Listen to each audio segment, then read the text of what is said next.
Hey guys, hey. Sorry I'm late. Have you guys done much of revision for next week exam? Sure, I also review something. Yesterday, I read about the diplomacy relation between the US and North Korea, especially the news about the summit of the two countries. Really, I have heard about it before but did not understand it clearly. Can you summarize or explain it more for me? You know, the US-North Korean summit in Hanoi is a milestone in the diplomacy of the two countries in solving the problems of nuclear weapons, while clearly expressing the differences of American foreign policy under Donald Trump. At the US-North Korea summit in Hanoi, US President Donald Trump pledged to open the possibility to remove some sanctions to North Korea on the condition that Pyongyang accepts to control if it starts its nuclear acts, whereas North Korean leaders Kim Jong-un has made effort to negotiate in Hanoi to reach an agreement with the US despite facing numerous objections and challenges from within the country. However, the top-level exchange between Trump and Kim still failed to answer the big question. The denuclearization process only applies to North Koreans alone or should be enforced with both US forces in the region. I also have read about it very much. It was really interesting and worthy of attention. I want to add a few more points. Although the US and North Korea summit in Hanoi failed to reach an agreement, Pyongyang still makes positive statements about President Trump.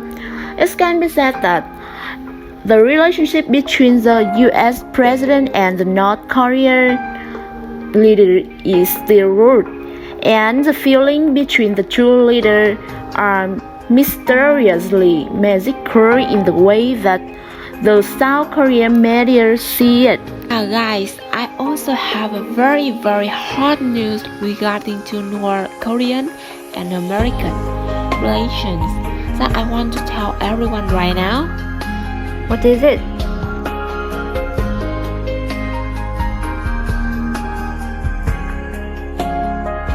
Yes, President Trump on March 22 announced his decision to withdraw additional sanctions on North Korea. The White House Post tracked that since the summit in Hanoi, the two leaders have maintained good personal ties. Washington has also expressed readiness to resume negotiations, despite Pyongyang's non-broadcast of any direct communication signals. Wow, you guys know a lot. Thanks to that news, I feel like the diplomatic field is quite interesting. I think I will immediately go back to reading and finding out the US and North Korea issue today. But I have a question about what made the difference in Trump's diplomacy way to creating a friendly and magically relationship between the two leaders, because I think from the previous states until now, this relation has been extremely serious and difficult to have. In my point, Trump has always believed that he is a negotiating master who can solve everything and will reach a historic agreement with the North Korean leader, something previous US presidents have failed to do. However, there is a problem that this type of personal relationship will be difficult in the field of foreign affairs, especially when it is related to nuclear weapons. On the negotiating table in Hanoi, when it comes to important issues of both countries, the personal relationship between President Trump and President Kim no longer seems to matter, giving way to calculations demanding the balanced benefits that Trump's aim is to persuade the North Korean leader to wipe out the entire nuclear arsenal and close the nuclear arsenal. President Kim Jong-un cannot jail himself for what is protecting his country from external intrigue. I understood. It is true that every problem has two sides, right? I also have one question that I want to discuss with guys. Why cannot the US Congress come to a common agreement? Up to now, the reason why the American Society of Korea cannot come to a conclusion is still very much traced, such as at a press conference shortly afterward, Trump explained that negotiations were fruitless because the North Koreans demanded that the US lift the entire embargo before it destroyed the Yongbyon nuclear complex. I also learned specifically about that. Moreover, North Korea's foreign minister hour later also held a press conference and dismissed Trump's claim that North Korea only demanded the lifting of 5/11 sanctions that are struggling the economy and affecting people's lives. Likelihood of this being approved is 0%, because if it's agreed to such a deal, the US will almost lose its most harmful weapons, which are economic sanctions in a campaign of maximum pressure to force North Korea to make concessions. Exactly. And therefore, as we have seen, in no country will a leader give way and sacrifice the interests and the strengths of his country. Even though the personal relationship of the two leaders have improved much more than the relationship between North Korea and the United States in the past. And more, we must all recognize that nuclear weapons are such treasures that even Pyongyang leaders said that thanks to the nuclear weapon that they are kept safe forever. And meanwhile, the US sanctions are a powerful blow to other countries to force them into a position where it's difficult for them to accept their demands and agreements. Wow, oh my god, everyone is very awesome. Everything and your knowledge that people tell me is really useful. Actually, it has helped me to solve the question that I have been asking all the time. Thank you very much. Hey guys, talking about the foreign policy between these two countries, have you ever thought about what foreign policy Washington would establish for Pyongyang in the future?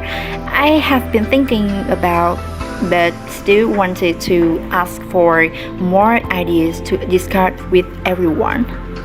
Oh, we have the same idea. I'm also thinking about that because in the event that North Korea tests an intercontinental ballistic missile and its program is clearly progressing, and nuclear tests are taking place in hand parallel. I also want, along with guys, to come up with some solution for the US to consider in its foreign hunger policy.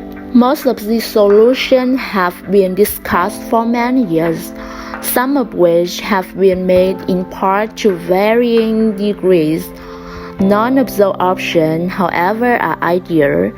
Some require significant adjustments in long-standing U.S. policy goals on North Korea, but also a nuclear non-popular regime, some of which pose a potential risk of South Korea destruction, with unimaginable impacts on the global economy in the event of a nuclear non-popularity regime.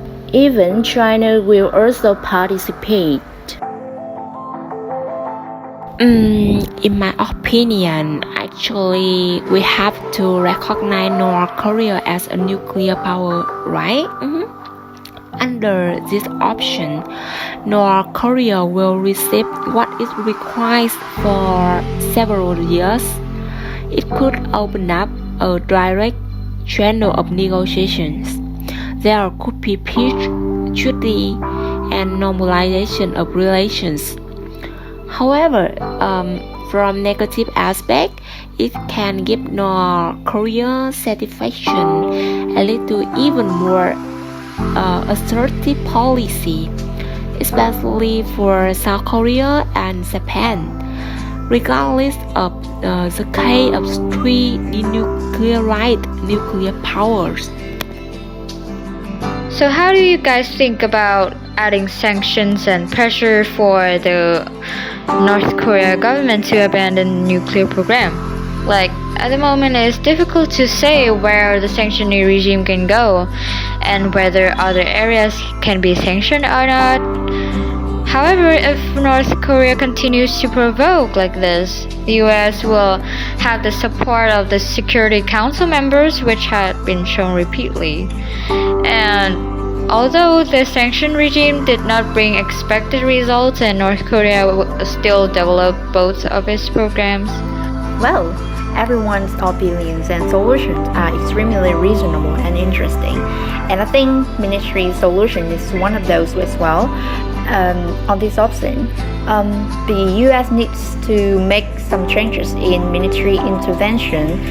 The first is the possibility to add strings against missile bases, as has been proposed several times.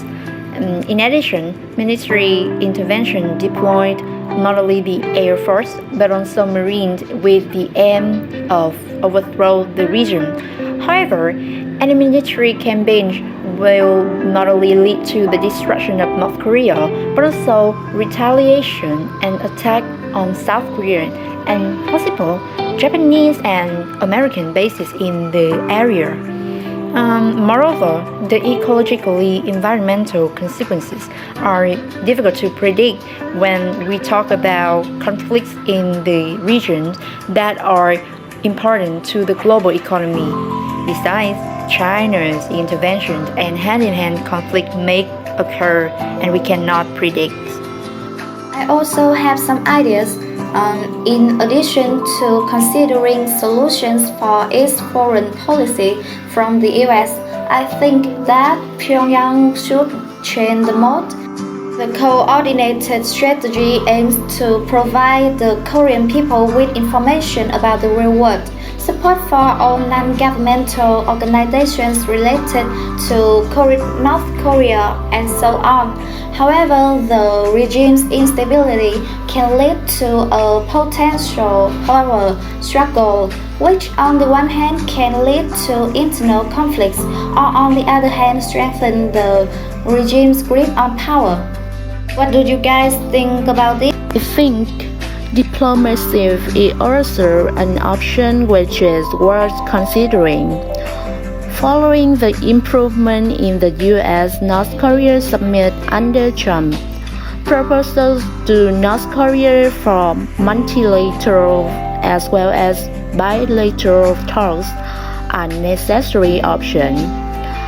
The risk, however, is that the talk will fail on similar issues as in the past, a lack of coordination among U.S. government agencies on acceptable incentives, parties in the United States as well as in South Korea, and mostly a lack of coordination with other Chinese partners, especially the disagreement of the two countries concerned. That is truly an interesting and informative topic. Today, thanks everyone for happily and enthusiastically discussing it with me. Yeah, thank you everyone for sharing such good information. I think I have gained lots of knowledge today. Me too. It has been a long time since I took part in such a pleasant conversation, as well as knowledge for more useful information at the same time. Isn't it very interesting and attractive? If there's more chances, next time let's organize more discussion together. Alright, so now it's time to enjoy tea. Cheers!